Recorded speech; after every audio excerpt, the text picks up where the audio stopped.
Well, in other news, you may have noticed some pretty high winds last night all across the inland Northwest. Our producer said her door to her deck just swung open for no reason. There's a lot of folks that are picking up some limbs out of their yards. Get this, at Schweitzer Mountain, the wind gusted as high as 92 miles an hour. That is in excess of a hurricane force winds. And Spokane Airport had a peak wind gust of 53 miles per hour. That, of course, caused some damage around the area. KREM 2's Amanda Rowley reports on the cleanup today.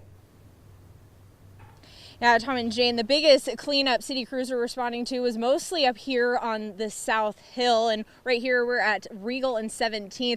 Right now it's cleared from what we saw earlier today. Road closure signs are still up, but we are seeing some cars travel through this evening now the road has cleared.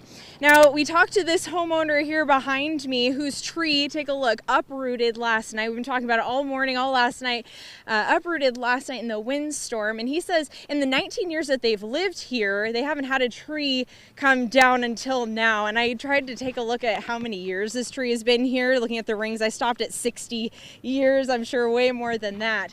Now, the city of Spokane says last night wasn't necessarily a really dramatic windstorm, but for some residents we talked to, it came pretty close to being one. I was sitting in this window over here and just kind of sitting on the chair, and the wind seemed to come up really strong, really fast. And heard quite a bit of noise, but didn't really know what happened, to be honest.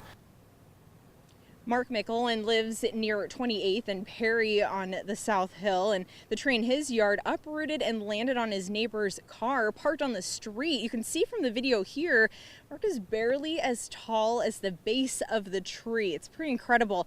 Mark says he and his family spent most of the night in the basement as a precaution.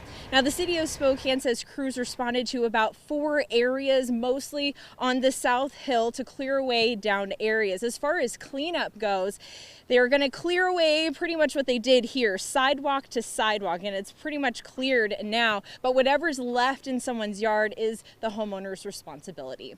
Reporting live on the South Hill, Amanda Rowley, KREM 2 News. Amanda, thank you very much. Wow, that was a big tree. That was a big tree. When he stood next to that root ball, I mean, incredible. Yeah.